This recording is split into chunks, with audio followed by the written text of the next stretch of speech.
Hello and welcome to another episode of the VR Download, a weekly show recorded live within the Upload Virtual Studios where we bring you the latest news, reviews, comments, and interviews from the VR industry. I am your host, Kyle, and let's see who else we have on the panel today. Over here across from me, Ian Hamilton. Hi, welcome. Thank you for joining us. And Harry Baker. Hello, everyone.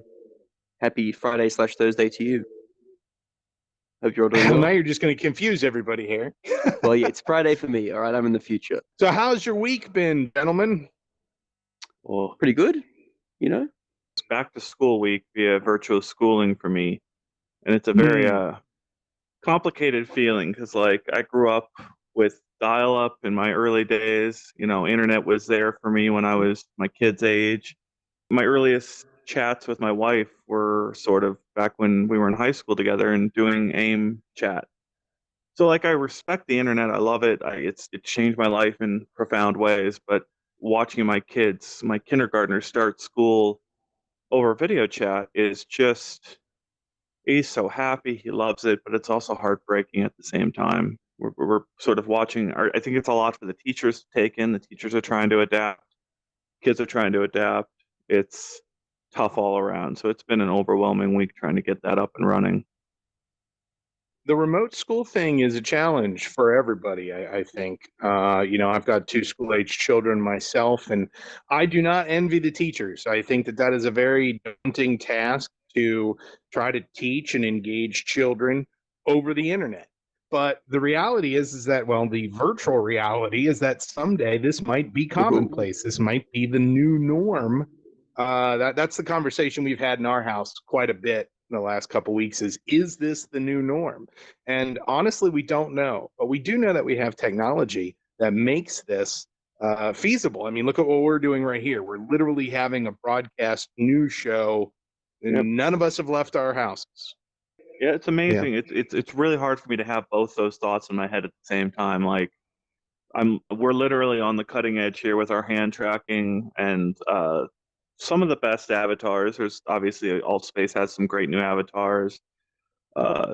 There's other avatar tech out there, and there's one that I think just raised money.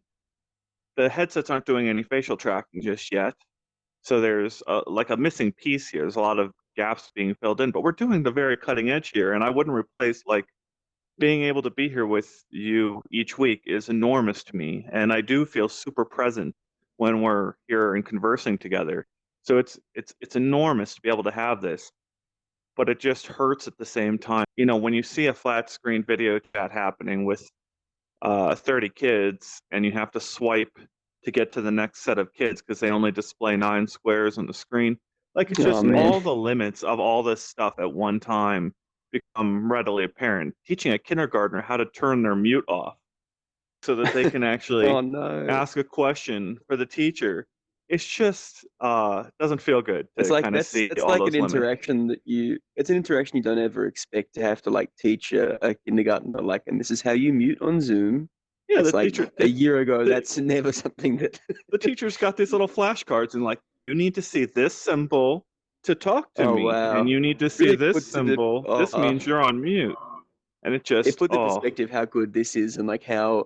And it's one of those things too, you know, a couple of months ago when we started going through this whole thing with the pandemic, like, and, you know, I think like everyone, I was doing some of the video chats and stuff, and those Zoom or Skype or whatever video chats are, like, exhausting, you know, like it take up a lot more energy than this because you don't feel as present, and it's kind of, I don't know, I still don't know exactly what it is about it, but it's just, and I know there's been studies and stuff, but it's so much more exhausting to be on a video chat than it is to kind of have this experience or any other kind of alternative, or even just being on the phone. I find, you know, there's something about the video flat screen thing is very, you know, feels very exhaustive. That's something that my wife and I discussed at great length was, you know, when you've got a fourth grader, when you've got a high school kid, they're going back to school. They've done it 100 times. You know, they're used to it. But when it's a kid who is entering school for the first time, that's pretty profound to think that their first day of school is go from the kitchen after you eat your Wheaties over to, you know, a desk in the living room or in a den or something, or even their bedroom, and turn on school. and that's their first day of school. And then the teacher's like, okay, here are flashcards. This is a zebra, this is an elephant, and this is how to unmute yourself. I mean, it's a profound setup that I had never considered that I would see in my children. I assumed that something like that would happen eventually, but you know, Ready Player One, Ludus style, but not like this. This is strange. Yeah, I find this a little tiring too. Like but it's in a different way because we're live for that audience out there. There's like a poise we have to be able to respond to their comments, to remember not to say we apologize when we say because it doesn't come across the internet so well. But like it's a different kind of thing. And yeah, I definitely feel more relaxed in this. It's a different kind of presence. Feeling like you're sitting in a room with a couple people is very different to a video chat for sure. I think that's obviously one of the clear benefits of this, you know, which is it's very obvious. But I think it's worth repeating because there's probably a lot of people that haven't tried this kind of experience, not necessarily a podcast, but you know, in VR talking to each other, which I think is the benefits of that once you do it are very, very clear in terms of the social aspect. What else have we got on the agenda, Kyle? So I just want to say hello to everybody who's watching live right now. I can see your chat here. So hello to folks like Mike Kara, Lord Necton, Neon Engine, Michael H, Darth Lilyven, and a couple others. Hello to all of you. Keep in mind that I can see your comments here. So as you make comments, we can talk about them. If we say something relevant and you want to give your 2 cents, this is the way to do it live during the show. We've got some great particle effects going on in this studio. It's wonderful. So Ian, have you played anything fun this week? I'm under embargo on something exclusive for next week that I think it's going to be next week. I'm working out the timing with the dev. Don't really want to share, but I know that there are a lot of people out there very excited. It's a Quest related thing, something cool you can do with your Quest that I don't think it'll cost a lot of money. Ian, would you say it's accurate to make the observation that August seems to be a calm before the storm type of scenario? Yes, that's a wonderful way of putting it. We've had this discussion with some of our commenters and people sort of, what does the holiday season mean? Like there's some people that don't even realize that there's like a 4-month period at the end of the year from September, October, November, December, where that is the home run month for all the consumer electronics companies. They have to hit their home runs with their products during that season. They have to have enough, products to put on the store shelves to satisfy all the people that want to get their products by Christmas. And even if you don't celebrate Christmas, it's still a big season to buy things. It's, everyone is doing their big push for that whole period. And so announcements come in September, sometimes they ship in November, and any time in that period from like September to November is just nonstop wall-to-wall news. And it's not just hardware, it's also software because there's all those people opening their brand new boxes for the first time and wanting lots of stuff to put on it. So it's very much, even summer in general can be a slow time for lots of new stuff because of people taking summer breaks. And so there will be, the executives or developers at whatever company could take 2 weeks off and it's like that through all summer. So like one person takes a week off, one person takes a week off, one person takes 2 weeks off. I had never thought of that. That's very funny. That can happen over summer. And so things slow down during those summer months, just generally because kids are out of school, they go on vacation. But I think it was a little different this year because of all the things getting delayed from the season before of March, April, May. They all got pushed into like that July timeframe, out a couple months, pushed out there. And now we've got this, this calm before the storm is a great way of putting it. It's interesting that you mentioned about getting things to people for the holidays or Christmas or whatever it is that they're celebrating at the end of the year.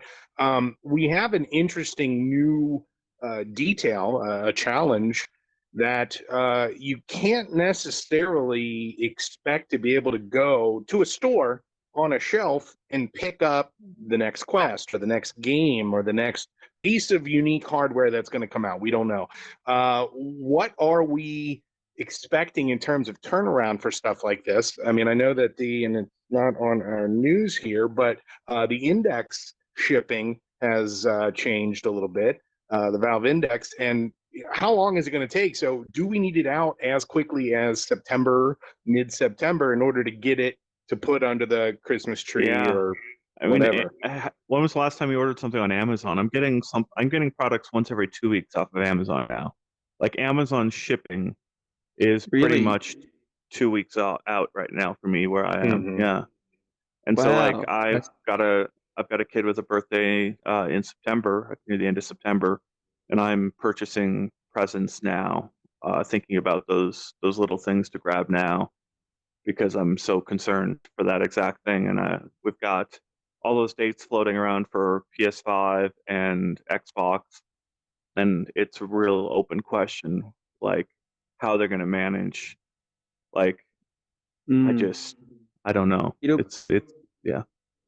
It'll be really interesting too when you think of not just the stuff that we've got coming up in terms of like VR or game stuff, but you've got to combine that with the kind of Christmas rush that'll be happening. Like, as you said, if you're saying you're only getting things kind of 2 weeks out now, imagine, come November-ish when you've got stuff like, so, I mean, in general, people will be buying more, but then you've also probably maybe got another Quest. We're going to have PS5, Xbox Series X, all those new kind of consoles and new hardware and thing in time for Christmas. And you think about how if the shipping delays are already kind of 2 weeks, there's going to be this huge rush towards the end of the year. It's going to be a Christmas purchasing period like no other, I imagine. And I hate to sort of be the downer, the Debbie Downer here, bringing up the pandemic, but it's not. I'm in the United States. Kyle's in the United States. You're in Australia, so you've got a different situation going on there. I mean, well, in my city, we're in lockdown until probably like mid-October now. So, similar. But like when you say lockdown, when you go down the street, what's the mask ratio? How many people are wearing masks? Everyone's wearing masks here pretty much. It's like almost, there's very, very, very, very few people who don't wear them. We're heading into election, and it's become an election issue. It's become a political issue here. So it's like a show of sign of support for your candidate to do one or the other, either way, in some cases, for some people. And I just, like, I have to be that. It's what's on top of my mind. I think it's what on a lot of minds of a lot of people in America, of just, I want my kids back in school because I love it so much, but that's not going to happen until this thing is under control. And the thing that helps is masks. And I don't know if we have that fall rush that has sort of been worried about, that the numbers might increase just because of the weather or something like that. It's just very, very scary to think of all the uncertainty that's out there with the pandemic still. And so you have imagine a rush for people doing the toilet paper runs at the same time that all these electronics are hitting the market. And Ian, that is the key right there, is the uncertainty. There's a lot of stuff right now that is unprecedented, and we don't know how it's going to end, and we don't know what things are going to change and how long it's going to take. So there is uncertainty, and it's literally affecting every industry, not just ours. But the reality of it is that we're just going to have to make the best of it, and get these presents under the Festivus pole. Onakazi, I think, said that in the chat. It's just something we're going to have to deal with. So I think we all understand those challenges. Harry, have you played anything fun this week? This week, in terms of my workday, I've been kind of updating some of our guides and older content. So I haven't actually tried anything new, and I've not really. This is kind of the first time I've been in VR this week. Scandalous, I know, but no, I haven't really playing anything this week. But I've got next week off, which I won't be doing anything for work. But there's a couple of VR things that, because I'm often working and checking things out for work, it's not like I have much time to, check out kind of stuff I've been looking at in VR personally. So I really want to try. I'm a major Doctor Who nerd. pandemic has seen me regress majorly back to being a Doctor Who nerd. So I'm going to try all the Doctor Who VR stuff on my week off. The Runaway, that animation, I think it's like 10 minutes or so. I haven't seen that, but you just got Oh, it's nominated for beautiful. an Emmy. Yeah, and it just got nominated for one of the Emmy categories. So I want to check that out. And there's also The Edge of Time, which I'll probably check out as well. So that's what I'm going to do next week. But I haven't really had anything, a chance to do anything this week. But yeah. Yeah, like you, Harry, I have not had a lot of time this week to get into anything really VR centric. I've played a few games with my kids, but nothing major, nothing new. But I think this weekend might be a good weekend to go check out what library of 360 stereo mono film type of items are available, because it's something that I'm very happy with. It's exciting to sit down and just do some 360 stereo video. It can be very therapeutic, very relaxing, and it's just something that I haven't delved into recently. And so I think it's time to go back and check out some of the great content that's out there. Have you, one thing I did try a little while ago, have you, it's not technically 360 video, but along the lines of kind of sitting back and watching a movie type thing. Have you tried Gloomy Eyes on the Quest? Or on I have anything? not. No. Because that's really fun just to sit back and watch. It's not really interactive. You don't do anything while it's it says it has hand tracking support, but that's just to press like episode 1 on the menu. The whole thing's about half an hour, but it's this kind of like Tim Burton esque like thing about a little gravedigger zombie man, and the animation is beautiful. That's a really cool one to sit back and kind of relax and watch. So if you're looking for a kind of immersive, relaxing thing, that's something that I would recommend, not just to you, but to everyone at home. Gloomy Eyes. Fantastic. I'll have to check that out. Good stuff. Okay. Oh, wait, we're watching something here. Oh, this I is the think trailer this is for it. the Gloomy Eyes trailer. There you go. Yeah. All right. So that's what it's like. Fantastic. And it has hand Very tracking cool. support, right? Yeah, as in when you're watching this or when it goes through this, there's nothing to interact with or do, and you don't see your hands. The hand tracking support purely means like press episode 1 on the menu, and that's all you do with your hands throughout the whole thing. So hand tracking support is a bit kind of a bit of an overstatement, given that you can't even see your hands while you're watching the movie or do anything with them. Yeah. Yeah, so it's just literally wow. use the menu. But yeah, but it's really cool. This looks It's great. beautiful animation. Yeah, it's a beautiful animation. Yeah, there's some kind of performance stuff in the Quest, I thought, or at least I kind of it's hard when you compare it to the PC VR version to kind of go, I don't know, maybe it's just the placebo effect of what I'm kind of seeing. But it's really beautifully animated and very, very cool to watch. And it kind of does this cool stuff where it goes all around you, and there's some really cool scenes in there. So yeah, would recommend that as a cool thing to watch. Time for the news for this week. First news piece: HTC's cheaper Vive Cosmos Play headset won't be sold to you, the consumer. It's going to be shifted to enterprise. Why? What? January was the last conference, CES, in Las Vegas, and we had a appointment scheduled to go do the meeting with Vive, and they canceled it basically as I was like on my way out to Vegas, and gave us some statements and comments that were sort of indicating that things were shifting internally there at HTC, and it kind of, I tried to put it to them at that moment, like the writing is on the wall. It seems like you're going to recede from the consumer market in the West. It seems like you're going to becoming business focused. Could you say that? And they could not say that at the time. And I've even heard from folks there that there's still a big consumer play in China, I think, and globally. They're not ready to sort of say it's over, but I still have a hard time seeing how they survive with the Reverb G2 looking like it's hitting a lot of the right notes. We've obviously got to get our hands on the finished review hardware in order to, there's a lot of impressions out there based on a prototype, on a couple prototypes that are out there that are near final hardware. But we need to sort of verify that the G2 is everything that HP says it is. Index is doing really well in the Steam numbers, And then, of course, Rift S is out there at the low end with $400. And then you've got the Quest. Where does HTC sit against all of that? It seems like there's a great product and set and options for almost any configuration you want. And I don't see how like here's the entire line, right? I love this graphic. Man, And you don't have What the is going McLaren on edition there? up there. Where's the McLaren edition? what's There's the of course that McLaren one. edition? It's like It's a Vive Pro, it's, but orange. yeah, Oh it's got man, Not the whole thing. It's just got like orange highlight.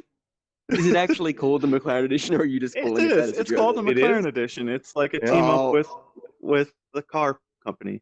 I'll keep quiet on that one. That's okay. It's a choice. I think it's there it is. You got it. No, You can really hear the chain going too. When it runs, it goes. What is that? I thought it'd be all orange as well. Why is there just the one orange? Does it have a I like the CPU that makes it orange, go wrist faster? straps, Like though. what I is do like that.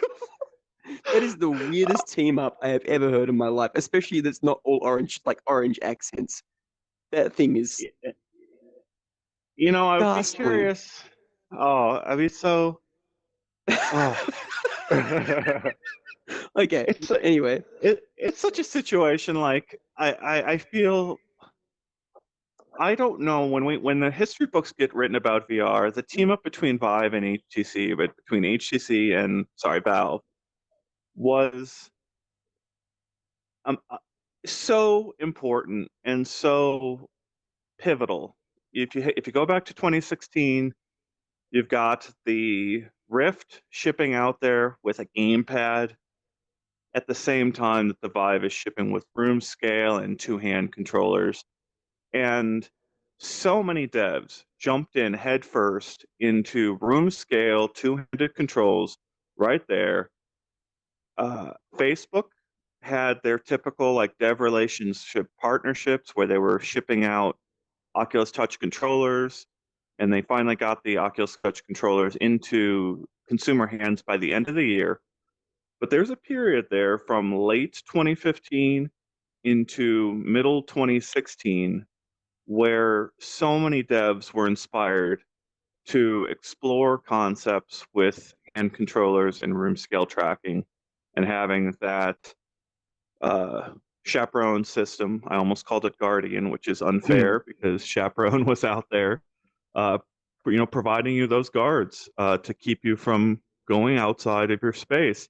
And it's tragic to kind of think that consumers don't have another option that is, or might not have another option that is keeping pace with the scale. But obviously Valve is out there kind of raising its flag and saying, we're still here. We're still doing a great job. And if you want amazing, you can hold the controllers behind you tracking, we're here. So I need to ask a question. I need to ask a question about the Cosmos. And it's related to the concept of going purely enterprise. What happened to this being powered by a phone? Yeah, so the full story there is when they did when was that? Was that CS 2019? Was that a year ago? 2 years. So 2 years ago. Yeah, almost 2 years ago now. So we go to CES and they've got this is the event where they did their last press event at CES in Las Vegas, where we go into the room and they have all the journalists sitting in chairs in the middle of the room, and all the Vive representatives are standing around in a circle. And then the HTC people, I don't think they even bothered to live stream this themselves. I'm pretty sure David did, didn't he? And he got like 1,000 views because he did it on his phone. And we had horrible internet because we've got the cell signal trying to get through the darn hotel walls that are trying to keep you contained inside the Las Vegas casinos. All right, so we're sitting there in the middle of this group of HTC employees on the outside of the room, and they make their announcements, and all the journalists are quiet and just like looking up. But everyone on the outside of the journalist is clapping, sort of like it felt like you were in a zoo or something, with all these employees around you telling you, this is great news, this is great news.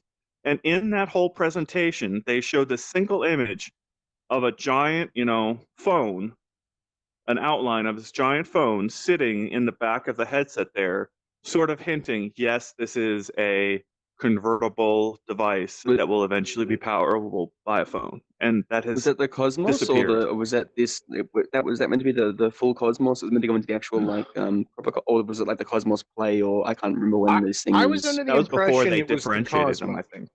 Yeah. Right. Okay. Yeah. Okay. Yeah. I mean, okay. I think an interesting point with this that I saw someone bring up. There it we is. go. And you Yeah. got the So image. yeah. So that single Yeah. image was shown in their press release, or in that presentation at CS a year ago. And it's like, what can you say about that image? It looks like you want to power this by a phone. And they're just like, snicker, snicker, I can't say anything. That was sort of the official press powered- comments. Hey, powered by a I ghost tried to work phone. my magic. I worked that room hard that day, Ian, and I could not get anybody to say anything except for it'll happen later. Like it'll happen later was the answer I got after poking and prodding for it. Were you in the Very room odd, when very when peculiar. the clapping thing happened? Were you there with the weird? I was there the whole time. I was there for the whole thing. Yeah, it was very bizarre. But that's the only way I can explain it. The reason I brought all this up though is the fact that we're switching from a consumer to a business enterprise type of product. This feature suddenly becomes way less important than it would have for consumers. Do you guys agree with that? Well, it depends what kind of experience you're trying to provide. I'm sort of so one of the things I have been doing this last week is I've been spending more time in the Pico Neo 2i, and I got the Engage platform up and running on it. That's one of the apps that's through the Pico store. So that's the social platform from Immersive VR Education. I always mess up the order of how they put those three things in their name, but I think it's Immersive VR Education. They're based in Ireland. They made the Apollo 11 experience way back when. That was kickstarted. They've done several other projects. The like Titanic that. is theirs as well. Yeah. Yeah, and so then they've got this Engage platform that they license or have available for teachers and various museum type experiences to come in and build. It's more or less like a VR chat experience, but it's very much tailored for more business use or for schools to set up education programs or art programs. And I'm using the Pico Neo 2i, and I just picked a random room, one of their rooms that they had up and running, and went and had this conversation with a couple people that were in Utah who have sort of like an art gallery up and running. And I'm demonstrating the tracking on the Pico controllers, where you can hold the controllers behind your back and they don't disappear. They still stay there behind your back, even if they're behind you, because that's what that controller technology is. And all this to say that it was interesting to see that demonstration. If you've got a very specific use case for a VR headset, if you need it for something like Engage, and you want to outfit 30 people and have them meet in a social service at some event, or to distribute these headsets to homes and have them come into like pre-installed specific space you want them all to go to, the case for a headset like a Cosmos or a Pico kind of starts to make sense if you view it through that very specific, you've only got one thing you need to do with this headset, and you've got a software developer ready to make the stuff for the headset to put it out into use. And so that's where these headsets like Pico Neo 2 are headed, and where Cosmos is headed, is these very specific use cases that businesses will have a dev build out something for that headset and for people to do it. I still I'm undecided. I'm not going to say it's a better choice than a Quest for $1,000 or a Rift S or even an Index, because there's lots of other things to consider when you're trying to outfit people for a headset. But that's the thing that HTC is moving towards. It's like specific use cases. That was all their messaging was, museums and what was the other thing? Yeah, enterprises, museums, and obviously all the museums in lots of places Yeah. are closed. Quest has the flexibility, the wireless and the link thing. It looks like the G2's thing. We don't really know about the tracking yet, but the G2's kind of optics and the screen is obviously going to be a higher resolution than everything else. You got the Index, which has the kind of, tracking behind your back with the room scale and all the things the Index is good at. And the whole point was kind of like, where does what any of these, whether it's the Cosmos Play or just the Cosmos, or what is HTC's kind of, you know, thing that they have that's better than the competition? Like, what's the good part of this? You know what I mean? You can kind of look at every other headset and go, well, if you want this, you'd get that headset, or you get that, or you get that. And it just doesn't feel like any of these HTC headsets at the moment have something that is kind of selling point that they do better than the other thing, Wireless. Yeah, that is true. But okay, well, we'll just have to see what happens. We'll see what happens. Let's move on to the next piece of news for this week. Oculus, Unity, and Unreal SDKs say bye-bye to the Oculus Go support. So in other words, if you decided yesterday that you'd like to be an Oculus Go developer, you kind of missed the boat. That's all I'm going to say. Ian, I'm pretty sure you're satisfied with this result. Yeah, I mean, I've been talking to the developers who have been deprecating their Oculus Go apps. It is a dead platform. So it makes sense that it's just one more nail in the coffin. Again, I kind of, I feel bad that we're losing the $200 price point. I understand how many people can't afford $400 or even above that. So it's definitely tough for the VR market to lose that, for developers to lose access to those people, to that sort of market share, schools, all those schools that could make use of a 3DOF headset to give a 360 immersive video. I have just been so adamant that it's too uncomfortable for too many people, and too many people will find it I've just seen so many people lean around the moment they get the Go in their heads and kind of take it off and go, that's VR. And I don't think the VR market needs that anymore. I think it's time to just move on, and it's good to see, I guess, that's kind of progressing. I have noticed that there are numerous new products that are just coming out right now or have just been announced recently that are quite literally media devices. So it's like a pair of headphones that you've pulled down in front of your eyes so that way you can watch a movie.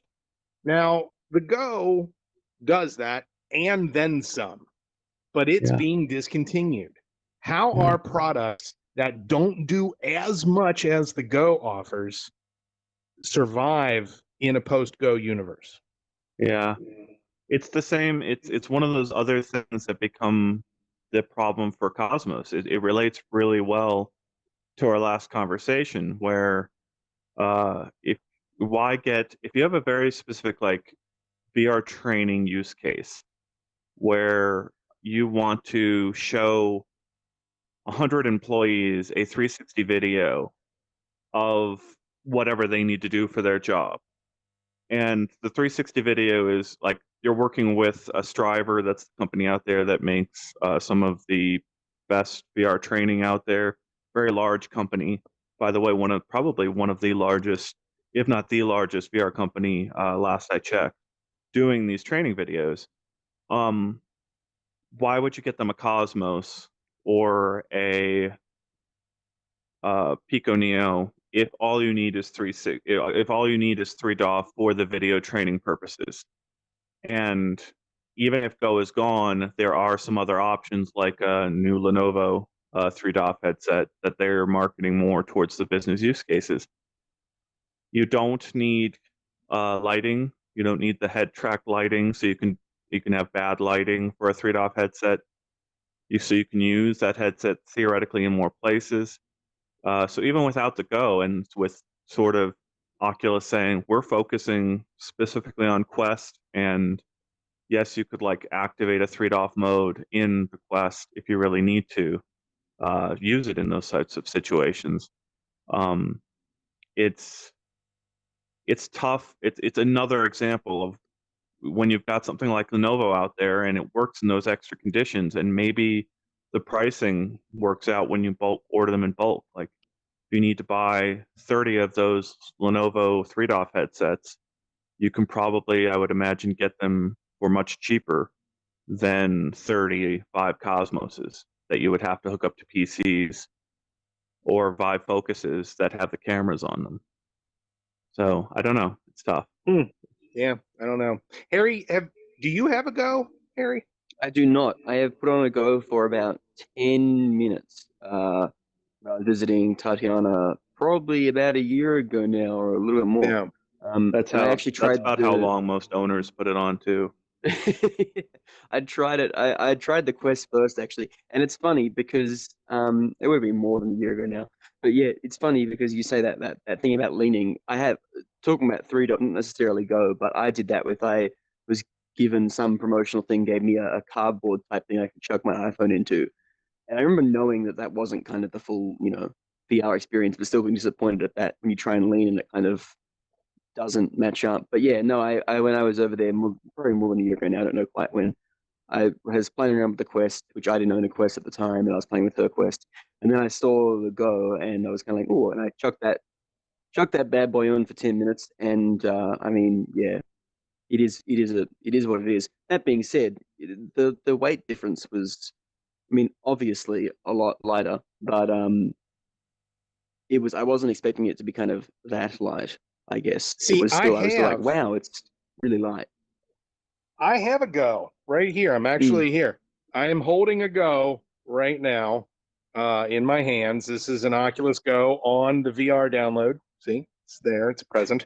I use this probably once a week. Maybe. Really? I haven't done it in a while because I haven't been consuming a lot of content. But for 360 video, you can't say I do it once a week, but I haven't done once a week lately. Well, okay. I was like, yeah, I do it once a week every now and then. Okay.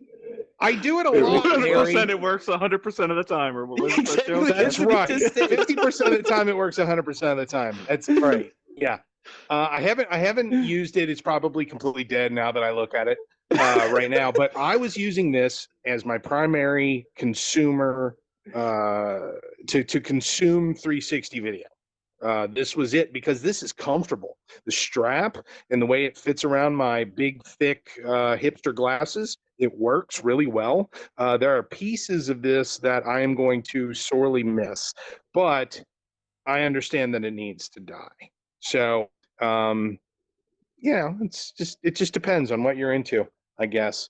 So, rip Oculus Go. Fairly well. Favorite weekly device that you use once every 6 months. Exactly. Thank you. That's the perfect way to say it, Harry. Thank you so much. Hey, let's move on to the next piece of news. Mozilla. Mozilla lays off 250 people. Teams working on XR-related projects were affected by these layoffs. Holy cow, 250 people. Are their projects dead? Are there projects that got canceled now? I have so many questions. Who wants to start talking about this? Very interesting that we're doing this in the shadow of the Fortnite situation.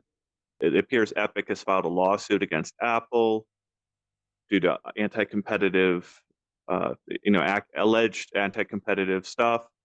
The full story there being that Fortnite is paying a significant chunk of revenue to Apple. Epic doesn't need Apple to do anything for them. Epic is going to take care of their customers and their service. So it's like a tax to Epic to have to pay to be on Apple's platform. And so there appears to be a very well orchestrated attempt on Epic's part. The very first words of the lawsuit are, in 1984, which is of course a reference to Apple's 1984 ad when the original Macintosh came out, referencing this dystopian future where one company controls everything. And the issue that has happened over the last decade is it's not one company controlling everything, it's two companies controlling most everything when it comes to mobile phones. That's Google and Apple. And more or less the argument right now is that mobile browsers period, across all devices, are down to those two companies. There's Apple controlling WebKit and their browser system, and then there's Chrome and everything that's built on Chrome's underlying system. And with only those two choices for other sort of browsers to build on and options to be built, they can dictate terms about how the web works.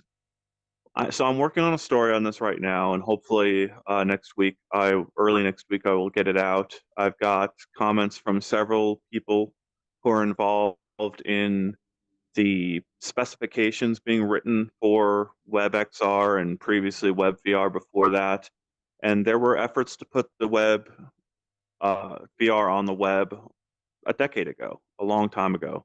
And I'm reaching out to all those people and sort of collating all the comments to try to tell the story of what does 250 people and all these teams at Mozilla being lost mean for the future of VR on the web. I've tried to join hubs a couple times, and it was such an interesting idea, but it requires support from Google and Apple for it to be meaningful to 90% of the people out there. And otherwise, you can't join this thing from that device. And so like you've got something like Rec Room, which is available on almost every device. And you've got something like Fortnite, which is available on every device. But they're all native experiences, and they're all having to go through app stores and having to pay their argued a tax to the parent company, where the web should be capable in theory. And there's a lot of people that want the web to be able to have all the graphics capabilities that these native apps do, and it just is always lacking. It's always one step behind, and it's like it always catches up and it's able to do amazing things. And there's so many, there's just this argument that the things you can do with the web is magnitudes larger than what you can do in a native experience across at the end of the day. And a lot of the things underpinning our app experiences are web-based, they're internet. Like there's plumbing that's done behind the scenes that is related to the technologies that companies like Mozilla work so hard to standardize with all these other companies. And it's very scary to think about Apple and Google sort of teaming up on certain things like, I don't know, video codecs and digital rights management that could maybe move the web forward, but move the web forward only in ways that benefit those mega corporations. And losing this company. Let me pause you right there, Ian, because our hot topic, I think, is going to be very relevant to you. Because it's sort of a similar conversation to where you're leading us right now. You mentioned it's looking at what's happening with Epic and Apple right now, and I find that whole situation unreal. Oh, I had to. Sorry. Hey, one thing I want to add here is the company did say, Mozilla did say, that Hubs is part of their plan going forward. So the Hubs team doing that work, there's still people working on Hubs. The question is, what does that look like in 6 months? Might they spin it out? Might they? Yeah, it's always been it's an unusual company, so I don't know how they'll structure that team going forward and what that sort of social networking, internet-based social networking in VR looks like in 6 months' time. I think that they're going to continue to use this stuff. It just might be a different structure. I don't think that those people leaving means that this is dying. At least that's what I think. It doesn't mean it's dying, but it does mean that maybe they don't negotiate or push the specs in the ways that represent everyone. Like if they aren't in the room where it happens, they're not going to sort of speak up for the little guy necessarily, and that's, I think, the fear at the end of the day. Yeah.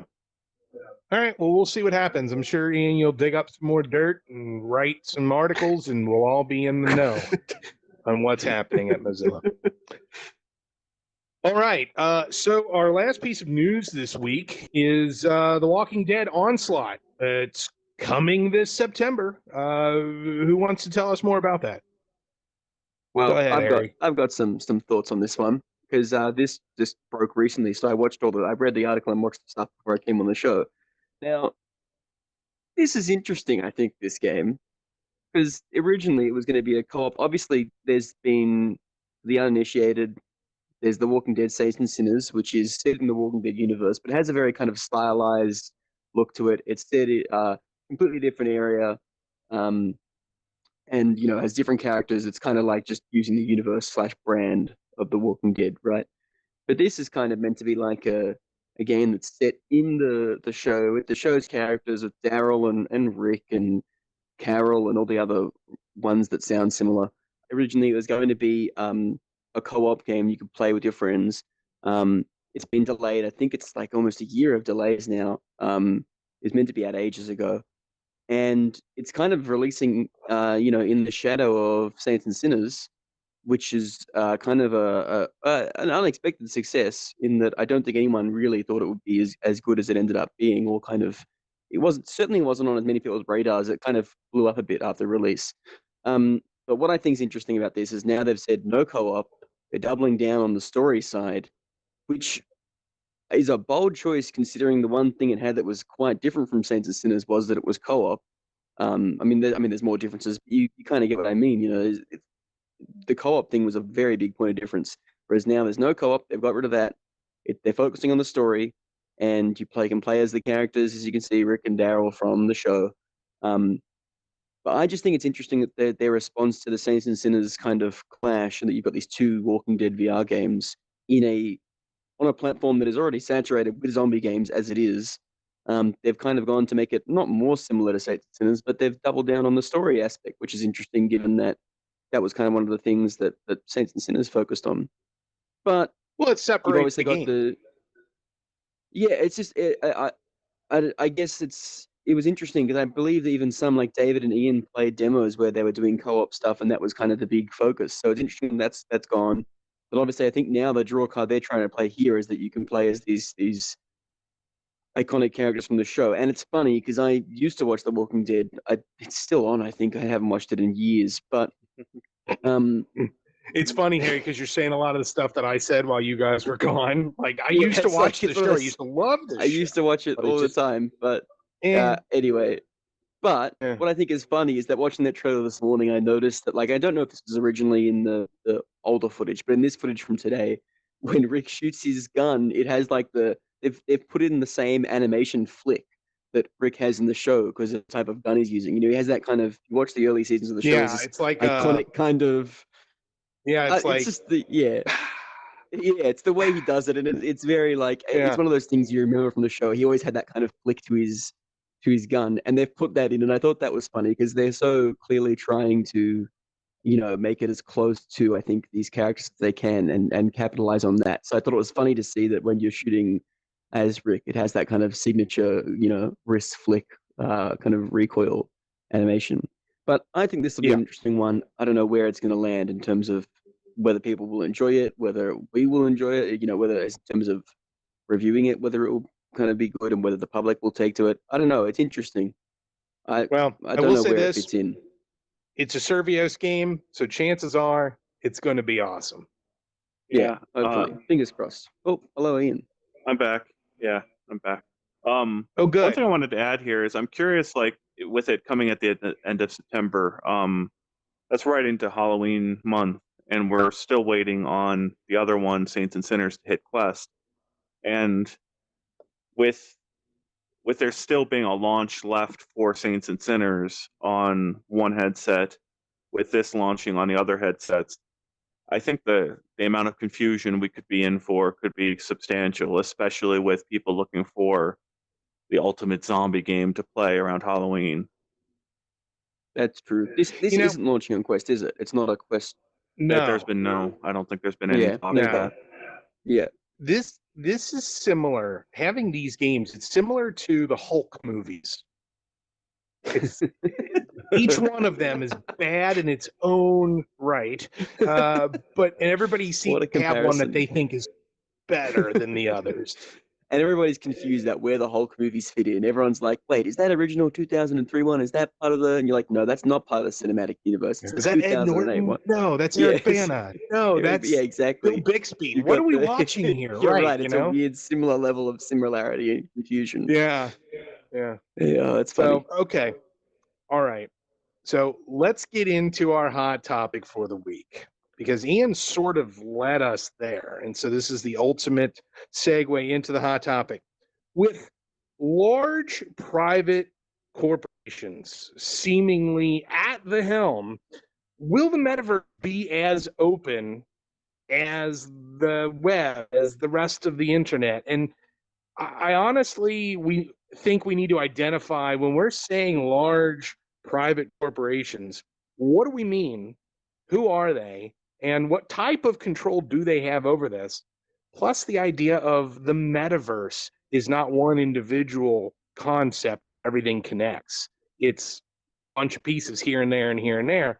It's going to cause some of them to exist in the future and then others fall off. What's going to happen here? I don't know. Ian, why don't you pick up where you left off and see if you can incorporate all this? Okay, I think there's that acronym that's becoming popular. FANG, I think, is what it is. FAANG. Facebook, Apple, Amazon, Netflix, Google, I think is what the assumption is there.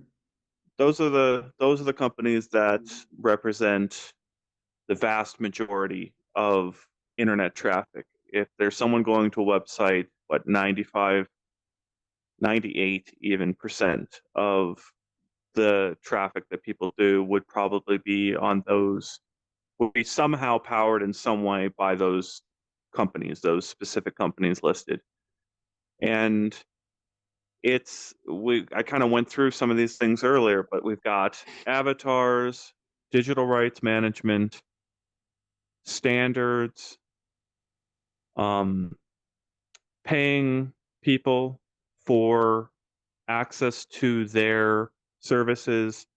There's this list of things that video codecs, that was another one, that require cooperation between these companies in order to make sure that when people buy things, stuff that they want to do with them works.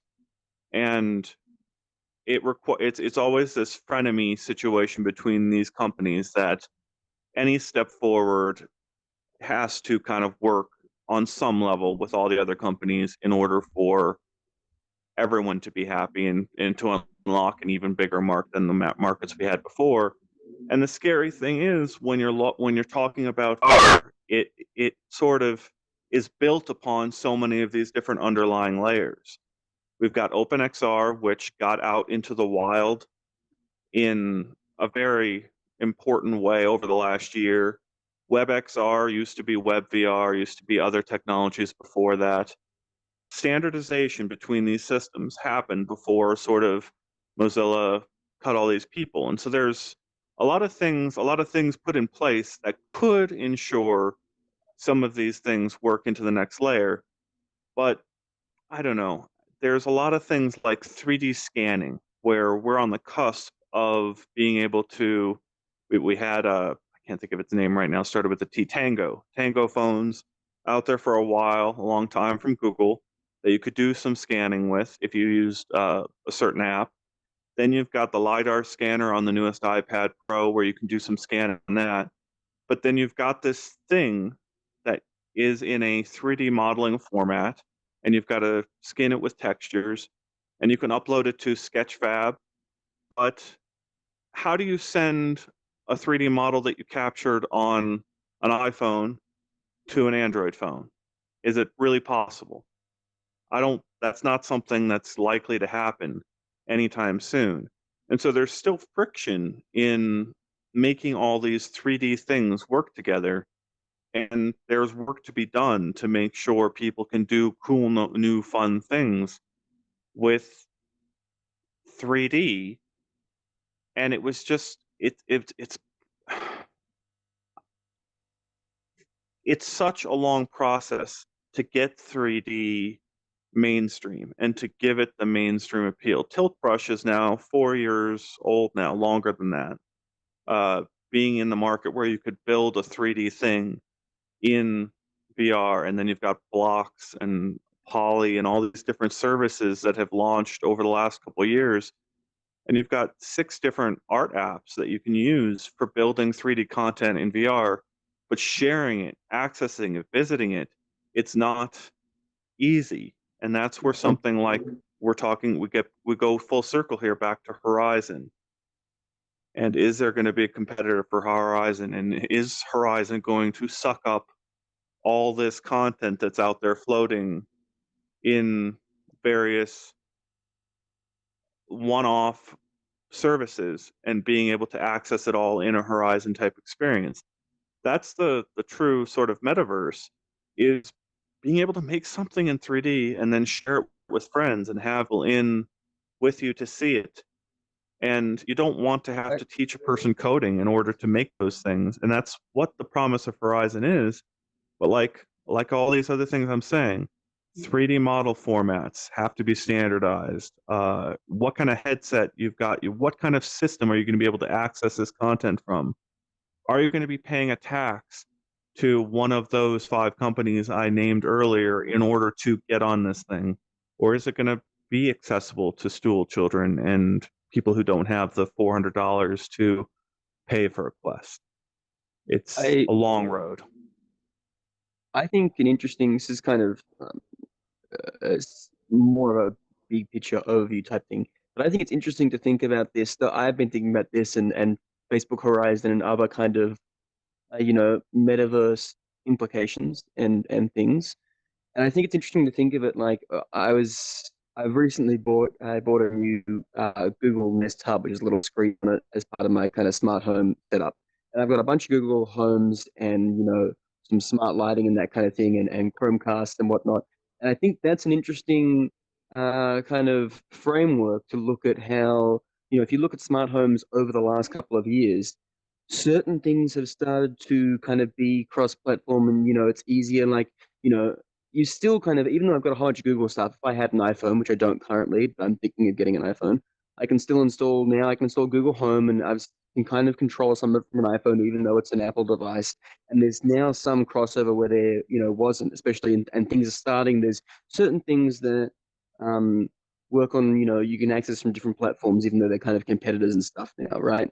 But it's still not all of it, and there's still these kind of gaps of like certain things you go, oh, I can do most of it, but then if I wanted to do that and I had the wrong device, it wouldn't quite work the same way, right? And so it's kind of like there's certain situations with that kind of smart home example where the companies have worked together or have allowed things on different platforms because it kind of pushes everyone forward. But there's still these gaps and areas where things don't work together. And I think that's interesting to think about in terms of like VR implications, in terms of Facebook and social Facebook stuff and avatars and there'll probably be some things I imagine that will start to cross over and be allowed on several platforms because it kind of pushes everybody together forward. But I still think, of course, you're going to have those things that will be held back. And it's interesting to see where the line gets drawn with that. I just think it's an interesting comparison because to me it's one of those. It's just how I think about it. So I'm going to throw my old man mentality into this. Yeah. Having all of these companies running everything is what's going to allow mass adoption to occur. And mass adoption, because you could ask somebody if they've heard of Google, Apple, Facebook, Amazon, Microsoft, Netflix, whatever. you can ask them and they've already heard of that, but ask them if they've ever heard of VR chat. Ask them if Yeah. they've ever heard of VTime. Ask them if they've ever heard of Facebook Horizon, specifically Horizon. You have a bunch of things that are open source or are more open and not being controlled by a big corporation, but nobody knows what they are. I remember 20 plus years ago, 30 years ago, well, maybe not 30, but 20 at least. Oh, everybody will be running Unix, Linux. Everybody will be doing Linux because everybody hates the big bad Microsoft, you know? But where is Linux? Like, I have one laptop that has Linux on it that I use for Android rooting and whatnot, but that's all I use it for. As That's all I I've use it said, Well- everyone has that one friend that's like, you know, the major Linux user and trying to convince everyone that the world should switch to Linux. And it's like there's always Right, everyone has this right. one person, but it's not a exactly. But I it's not mean, a 20 mainstream plus thing. years of hearing that, it still hasn't Yeah. happened. Exactly. No, but- yeah. The problem there is that the underlying pieces that are Linux are parts of Android, right? Like, I don't know if Correct. Well, Android is what it is without those pieces there that are part of this cooperative effort. I liked the comments you made about the smart home, and it's a very interesting kind of brick wall for cooperation because there's such divergent market strategies of like trying to profit from these things. You've got Amazon partnering with Amazon and Google, I think, partnering with sort of local cities and police departments to try to like get different sorts of services up and running than just Apple's strategy of trying to profit on hardware alone. And then services, trying to make a service that they actually make a profit just because it costs taking your tax, as some people try to present it. The thing that I thought was interesting about the home analogy is this, to take it full circle with the metaverse concept. I was looking at this hub that comes from, I think, Hue. Philips Hue has this hub where you can plug in an HDMI cable into the hub and then have it come out the other end to your TV. And in theory, what you can do with this, and there's some people have done this for like Beat Saber type presentations, you have your PC running, its display into the Hue box, and then up to your TV, and then you've got these Hue lights set up around your room that match the room lighting to whatever is on the display. And what you have at the end of doing all that is a very immersive party feel, where you're in VR doing, you've got the full immersive experience, but all your friends sitting there in the room are watching a TV screen there, and they're getting kind of a drawn into your world a little bit more, because when you're looking at the green landscape and all the grass, there's green all around them in the room, and you're getting this sense of just slight immersion. To take That's this very cool. to the ultimate end being, when are we going to have that situation where the person is in VR, but the people outside are wearing AR glasses and able to see what the person in VR is doing, or you're actually having two people in two headsets, both playing in the same world together? There's a lot of very hard problems to solve with spatial anchors that are shared between these devices without actually violating the security of any one device. You don't want people necessarily, hackers, looking through your headset's cameras at you at any given moment. So again, we're at like another brick wall of this functionality. But the thing I wanted to get to was like, when we talk about the physicality of VR that we're missing, the haptic feedback. Right now, I'm using my hands to talk in the open air, but there is this table right here is not synced up to any real table in my real world. So I can't pound the desk, and you can't hear me pound this desk. And likewise, if we had virtual wind blowing in the studio, or we were actually doing this on a mountaintop and we had wind blowing, it would be nice if if we had these technologies open enough that you could build a wind API for Skyrim or for whatever game you imagine and build 6 fans all the way around your room, there are people who would do that. And it's such an immersion addition to be able to put those fans around your room. And then whenever the software says there's a 20-mile-per-hour breeze in your world, you turn on that fan and that fan to blow it in that way. You're starting to combine, you're blurring the virtual and the physical worlds in such a beautiful, more substantial way. And you can have the people outside of VR either wearing glasses or holding up their phone or watching a TV and still getting the same experience you in VR are getting, because that wind is blowing on you too. Even though you're sitting on a couch watching a TV screen, the person in VR is getting the full experience because they're wearing the headset. But the point of all this is we do still need cooperation between all those companies to have that kind of thing happen at the end of the day, where you can add wind or smell. I don't know if we'll have smell, but wind is the one that I want. And then you could put temperature, put heaters above you for hotter experiences. But like those types of things are going to be so important for those added layers in the long run for VR to work. And you could have, you still need this cooperation at the end of the day, is my whole point, that whole little essay there. No, that makes sense. I think that's a very fair and valid point.